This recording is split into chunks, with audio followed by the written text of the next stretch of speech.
Hello and welcome to another episode of Diaries of Badass Bosses. I'm Penny Joyner-Platt. And I am Tigz Rice. And it's just the two of us today. It is. We love that too, though, don't we? Yeah, I was just saying, it feels really weird sitting on the other side of the table from you. I know, so far away. Hello. So today I thought we could talk about the importance of networking. Sounds fabulous. Yes. Love a bit of networking. Tell me more. Well, I feel like for me, I love networking.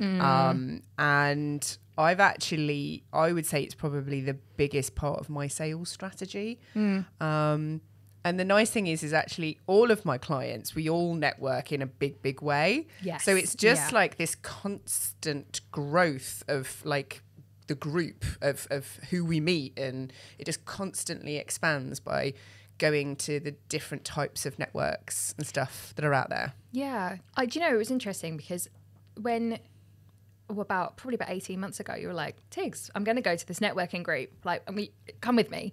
And I was like, I think I said to you at the time, like, I don't think I've really networked before. Not in that sense, like going to specific event groups, but then it's actually dawned on me recently that so much of what I did in terms of, especially when I was working in the burlesque industry and going to shows, was effectively by default networking anyway. But getting out there and showing your face to people just makes such a difference, doesn't it? Yeah. I mean, some people are very much put off by networking. It's got a bit of a bad rap, I think. Yeah, do you know, I think it also depends on which event you go to, because I definitely done some in the past. I'm pretty sure everyone knows this by now. I am not a morning person. So the idea of getting up and being in a networking venue at 6:30, sort of like a breakfast networking, whatever, when I can function as a human, but actually having a conversation before 9 o'clock, I find quite difficult. Like, you've got to kind of showcase yourself a little bit as well. And it's probably not the best time to showcase Tigz. No. Tigz does not show up as her best self at 6:30 in the morning. But I remember actually one of the first like proper, and I'm going to air quote it with official networking, like it was advertised as a networking group. It was a 6:30 in the morning type, and it just wasn't the right fit for me. Whereas actually I find that get me in a 10 to 12 or like an 11 to 1, like a midday thing. Yeah. I am golden. Yeah. So timing is important, but also I think format also is a part that plays into people's kind of psyches of like, is this going to work for me or not? And I think that's where certain industries can do really well and have done really well with networking. But we're starting to see a new trend and a new style of networking coming through. Yeah. I feel like people felt like, I've been to all these different types of networkings that feel more a specific type of industry, or feel forced, or feel like I've got structured. Yeah, exactly. And also a bit of demand to bring people along as well. Yes. The pressure. Yeah.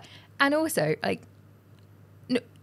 there's so much pressure on having to invite someone that I often feel like people use tactics to get you there without telling you that they're somewhat the guest. I found that as well. Like, that's happened to me a few times. It's like, come along as my guest. And then you find out, I'm actually not coming. So that, oh my God, you're a guest, but you're flying solo. So, which is fine. Like, I've never, but yeah, I think because give people the heads up though. Yeah. To at it's least like know turning up to a blind date on your own. Yes. Yeah. Yeah. And then standing up in front of the restaurant and introducing yourself. So maybe not quite like a blind date. Over a croissant. I thought I was going somewhere with that, but maybe not. But no, I think what we are seeing though is a trend of more relaxed. And also a trend of the vibe rather than the industry. It's actually like there's a vibe I want to create. So I actually do want to give a bit of a shout out to the Level Up ladies on this one, because my beautiful Level Up ladies, Jess and Zar, they created last year a really relaxed evening event in St Albans, but it was all about positive vibes. It was being warm, being welcoming, and not feeling like you got to stand up, you got to bring someone along. It was just like, just come along and enjoy being here.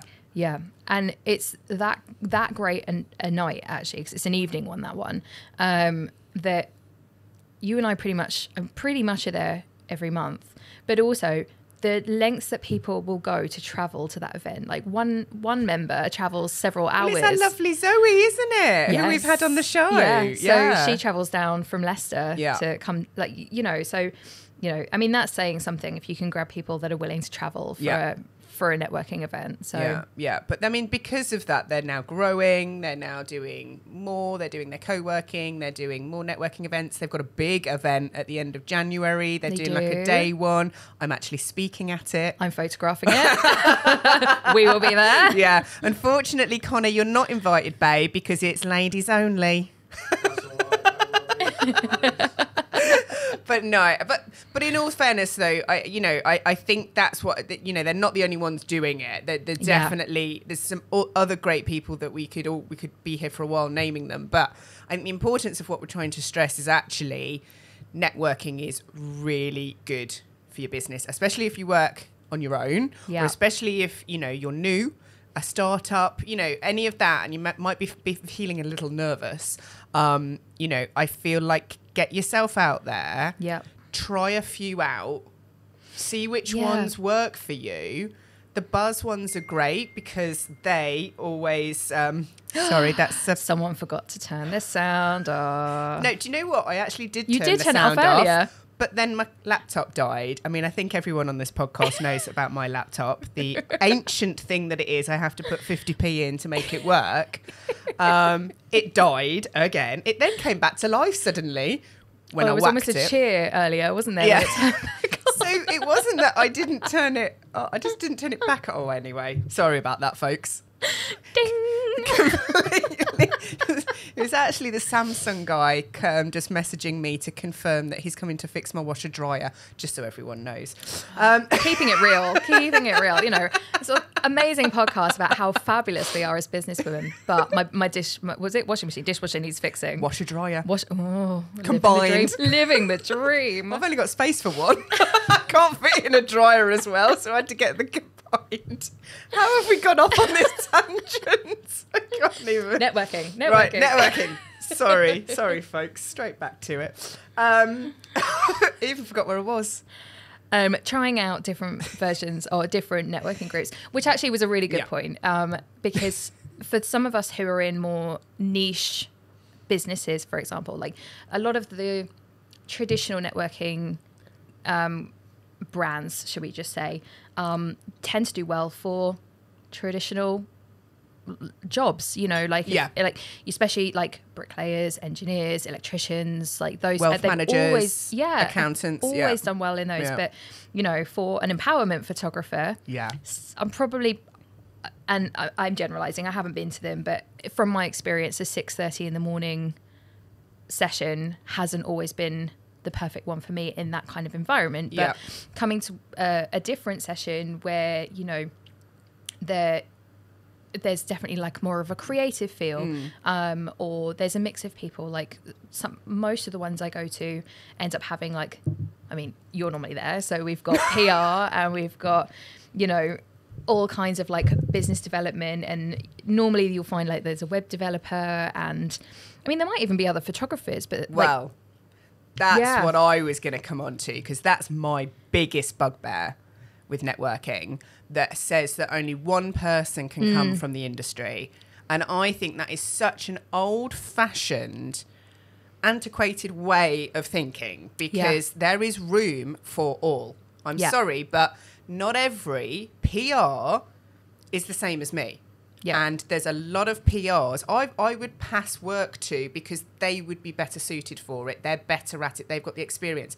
They cover that industry, whatever it is. But even if they did exactly the same as me and they did consumer, I would still be like, oh my God, somebody else from the industry. Let's engage. Let's find out what you're learning at the moment. Let's bounce off each other. I'm not standing there going, right, hang on a second. She needs to go. He needs to be off. Yeah. I'm sorry. And that puts me off going to a networking event if I know that's the case personally. Because, I mean, Connor and I end up in quite a few rooms together. And I mean, on paper, well, you have video and I'm just learning video. But, generally speaking, on paper, our offerings would sound but we are so different in terms of style and the, offerings that we put out there. So, it's...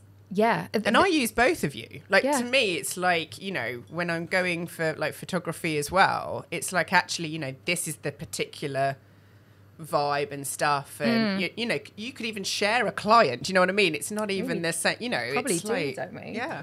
I can't think of it. I'm drawing an entire blank on all my entire client list right now, but Becky? we must. Shot with Becky, Briar Rouge. I have not yet. Would love to, Becky, if you're listening. She knows you. Yeah, we through the burlesque industry. Yeah, so yeah, but we must do. But yeah, like that's the thing. But also, isn't it? if you couldn't make a job, Yeah. like, do you know what I mean? If you're not available, like, think just as I say, I just think it's just a really fuddy-duddy way of working to say, sorry, get out. You're not allowed in. Like, it's just. Plus, it's helpful to have people in your. Like, it's just helpful to have people in your industry, like someone just to be able to say, you know what, you'll completely understand this without me having to explain the nuances of my job. Like, it's great to have friends. But like that around you. I've even actually been invited as a guest and said, right, you can come in, you can talk about PR, specifically media relations, but you can't talk about copywriting and you can't talk about social media. And I'm like, right, so I'm even being told what to speak about because there's another copywriter there. Like, that's what I mean. That's how ridiculous it is. So anyway, we've gone into the more negative world of it. I want to come back to the positive side of it. Yes. So for me, I think it's about the genuine connections that you make. Because I think with networking as well, it's not about just going to one. I think it's about turning up a couple of times, especially if it's one you really like, and building those connections, and then also speaking to people outside of that networking event. So then you then either get onto LinkedIn, you then arrange a cup of coffee, catch up, really find out, because sometimes it might not be that they're a potential client. They could just be really beneficial to you. Yeah. I met somebody at a networking. He was so lovely, and he was a wealth manager. Yes. And he'd actually built his business, and he's only 30, and he'd built his business for like the last 10 years by networking. Literally, that was, where he was at.